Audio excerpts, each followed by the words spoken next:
And up until today, I have never hit something like this. You know what it was?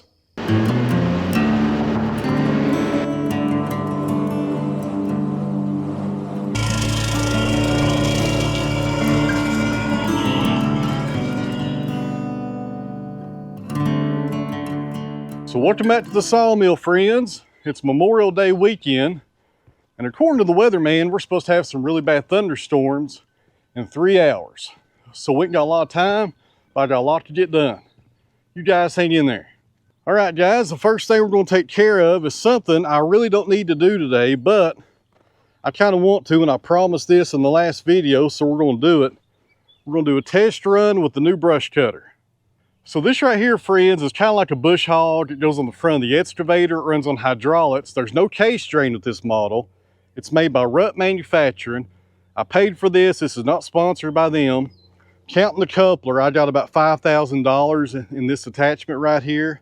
And Cotto just brought the coupler back yesterday so we can finally attach it to the machine. I did a test run last night.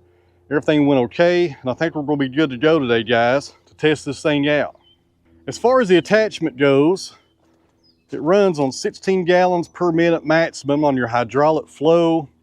There's 2 blades that are reversible on the bottom. It's a 36-inch cut, and the hydraulic motor is housed right in there. They had a cheaper model that was $1,000 less, but the motor was exposed. And since we're going to be doing so much brush clearing down at the new property, I wanted that enclosed so the vines and all the brush couldn't get wrapped around it and possibly pull off a hose. Something else I had to do was tie up these hydraulic lines. I got them bungeed up here to the thumb out of the way. These come from the factory. I think they're about 8 feet long, but the hydraulic hookups on the Cotto are pretty far down on the boom. Some of them on some machines are way up here. I guess that's why they make them 8 feet long. But on this one, they're not too far above the quick coupler. So I got those tied up with some bungees so they don't fall down and get wrapped around the mower blade, because that would be a bad day. And just to clear up one thing, I put a picture of this on Facebook the other day, and some people were saying I needed a cab. Well, this is not a mulcher, guys. It's kind of like a brush hog. And as long as you tilt it and have the blades facing away from you, famous last words here, all the debris that you're cutting should go left and right and forward and not backwards toward the operator. But I am going to wear some safety glasses today just to make sure. But I think that's the key on this to making it safe and running it with a machine without a cab, is keeping your blade tilted, or the deck rather, away from you, and make sure you can never see the blades. If you can see the blades, you're not running it right.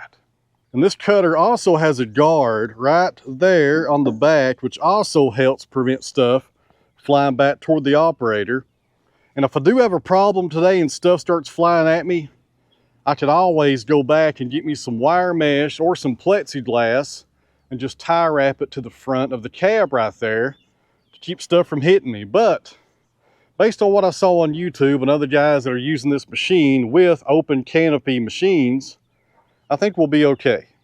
Now the big plan is to take this machine and the attachment to the new property and clean up that fence line. We're not going to start that just yet, because here in about 2 hours and 45 minutes, we're going to have thunderstorms that should last into tomorrow. So I'm just going to do a little trial run today, take this down to the bottom of the driveway where the creek is, and do some cutting on both sides of the creek and get used to this attachment and how it works. And also give you guys a sneak preview of what you're going to see this summer, because we're going to put a lot of hours on this machine and this attachment. There's a lot to do around here. And one more thing here, friends, for you guys out there with excavators, this may help you. This machine does have a cup holder right there, but I find myself putting my cell phone in there or batteries for the camera. So I bought a second cup holder, and it's pretty neat because it locks onto the bar right there and it swivels so it never spills over. I got that on Amazon. If you're interested, I'll leave a link down below.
All right, guys, the first initial run with the Rut Brush Eliminator. I think that's the name of that model.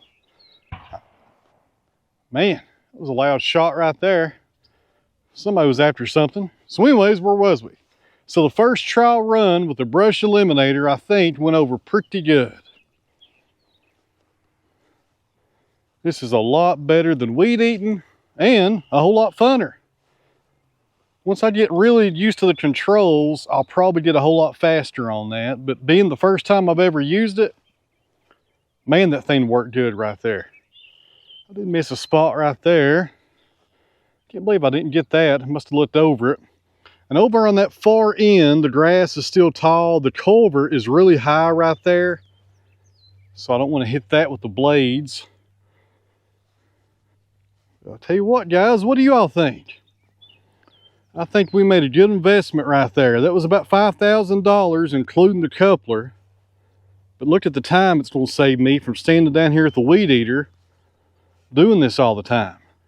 So like I was saying earlier, that brush cutter runs on the hydraulics off the excavator, but it's not a high flow machine. I don't think any mini excavators are high flow, but I could be wrong about that.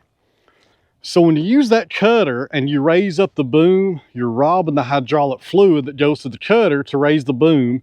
That takes precedence over the cutter, so you do lose your RPMs or your speed when you do that. So, in case you guys may have noticed in the footage, when I would raise up the head to reposition, I would lose some speed, but I would get it back just like that when I left the boom alone.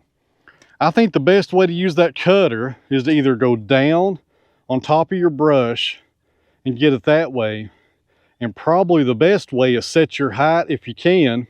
It depends on the topography. And sweep back and forth, because that doesn't rob any hydraulic fluid at all from the cutter, I noticed, if I just swing back and forth. I think that's the best way. Now we're going to go on the other side of the driveway and see if we can make this look better. So this side over here, friends, is a disaster. And I'm not going to get over here today on this side because it did rain yesterday. And that's really soft. But this side is not too bad. I think I can drive right down the creek line over there to that fence post. You guys probably can't see it. The creek goes under the fence onto my neighbor's place. I've only got probably 100 feet right here of creek on this side. But I think I can go straight out through there, come back and sweep and clean up this side of the creek. Should go pretty good.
right, guys, got the mowing done.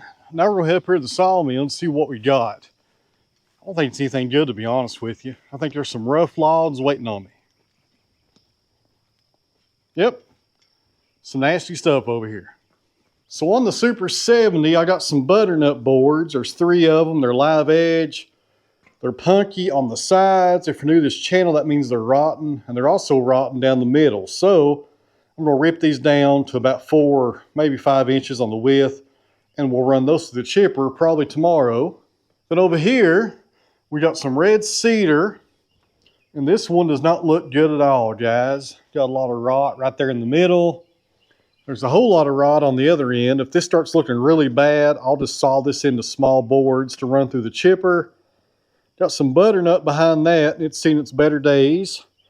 It's been on the ground way too long, but I am gonna give it a chance and see if it's solid in the middle. If it's not, we'll get it ready for the chipper. Got a small cedar behind that one, probably do a 4x4. And right behind that, we got some white pine that looks just as bad. Need to saw this stuff up though and see what's inside of it. And also, I did this yesterday off camera. I cut a little hole in the wall right there. A lot of you guys have recommended to me to do that for a long time. And I finally did it yesterday. I think it's going to make bringing logs in a whole lot easier as far as using the skid steer and also the tractor. I think I can bring my loading arms through this gap now and get closer to the mill. But I will get some rain blowing in from right there because our weather does come from that direction. But it won't be too bad. I think that was a good idea, and I should have done that a long time ago. I've also got a pretty dull blade on the sawmill, but we're going to leave it on there for right now because that cedar, I can't remember where it came from. It could have come from a local farmer, which means there's a good chance there might be some fencing in it or some nails. And I'd hate to put a new blade on there right now when you start on a cedar log and get a bunch of nails and ruin a brand new blade. That's one thing I've done over the years, friends. If I need a new blade on the sawmill and my next log is red cedar, I usually wait and open it up first to make sure there's no nails in it. Sometimes there's a nail in the middle, you never know, but I don't have a good feeling about this one. I think this came from a local farmer, which probably means there's going to be some nails in it. More than likely.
All right, guys, I don't have a lot of hope for this one. As you can see, got a large void right there on the bottom. Right there in the juvenile core, there's another void. There's a little bit of taper to it and just not a good saw log. Now, if we're lucky, we might get maybe 2 4x4s or maybe a 6-inch cant and maybe get a few 2x6s out of this part right here, but I'm pretty doubtful on that. I'm not sure what to do with this log other than just saw it up and see what it makes. And like I said earlier, if this is a complete waste of time and I have voids everywhere, I'll just edge it down into little strips and we'll throw this through the chipper in the morning.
All right, guys, had to stop for just a second, change the blade because we hit something, but it wasn't metal. It was something I've never hit before. I'll show you here in just a second. So even though I hit something with the blade, I kept on sawing because I didn't know what was going to be in the middle of this log. And that's why you got those track marks right there. That means the tooth is way out of set. It was still sawing okay, but that doesn't look too good. I got it worked down to a 6-inch cant now, so we might get about 5, maybe 6 2x6s out of this, which is more than I thought we'd get. Now, I've been sawmilling since 2010. I think that's when I got my first Wood-Mizer, if I remember right. 2010, I think that's right. So that's 14 years of sawing. And you guys have seen me on this channel since about 2015. I've been hitting nails, metal insulators, or ceramic insulators for fencing, barbed wire. I hit a horseshoe one time, all kinds of ammunition, mostly nails, but all kinds of stuff. And up until today, I have never hit something like this. You know what it was? A mason jar. That's the bottom of a mason jar right there. And for some reason, that was lodged down in the bark on that cedar log right there. Somebody probably years ago set that near the bottom of the cedar tree, or they threw it at it maybe, and it busted and shattered, and the bottom of it got lodged in the bark. That's probably what happened more than likely. We're gonna go with that. Somebody got mad one day and thought they would bust this jar, and they did, and it made me have a bad day because now I got a dull blade. But that's the first time I have ever hit anything like that before. Hopefully when you guys heard that, or when it came through in the footage, hopefully you guys heard it when I hit it. I thought it was a nail by the way it sounded. I had no idea it was a piece of glass. But check that out. I'll keep this with my other stuff I've hit over the years. The bottom of a mason jar. And it's not for eating, it's just for looking through. What movie's that from? That's a good quote from an old Western. There's your hint right there. An old Indian gets a piece of glass, or not glass, it's a piece of food you can see through, and he holds it up to his eye and goes, "It's not for eating, it's just for looking through." Bonus points, and down in the comments below, whoever can remember that movie or knows what movie that's from. It's one of my favorites. It's just for looking through. That's a good one. I'm going to turn the camera off and change the blade out, then we'll get back on this cedar. You guys hang in there.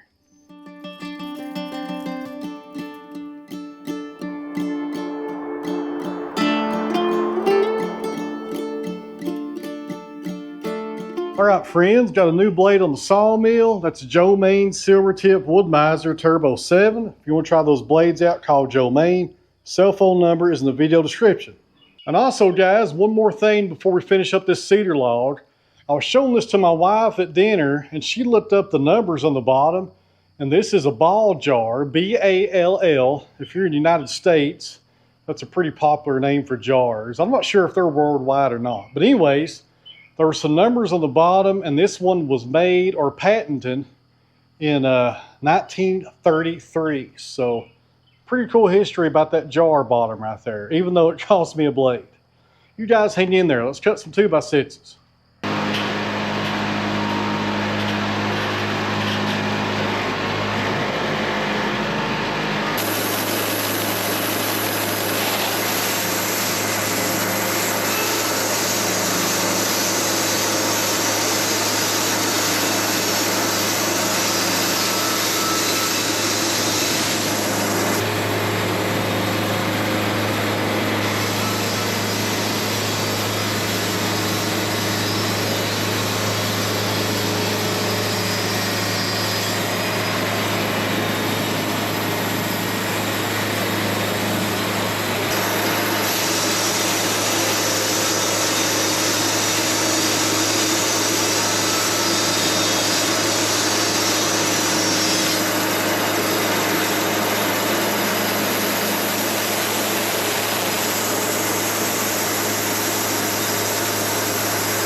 All right, guys, I just finished up that cedar. I was kind of surprised at how good we did.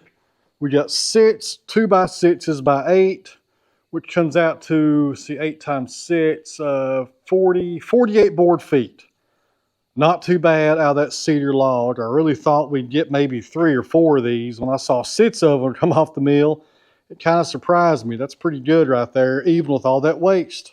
So it looks like we're done for the night, friends. I appreciate everybody watching. And if you don't care, hit that like button. It doesn't cost you anything. Make sure you're subscribed to the channel, because I got an email yesterday morning from 2 different people that told me they were unsubscribed to my channel and they did not do it. They're not sure what happened there. So make sure you're still subscribed and hit that notification bell so you get notified when new videos come out. And subscribing to this channel doesn't cost you a thing. Hitting that like button doesn't cost you anything either. So once again, guys, thanks for watching. I really appreciate it. I'll see you guys back here tomorrow.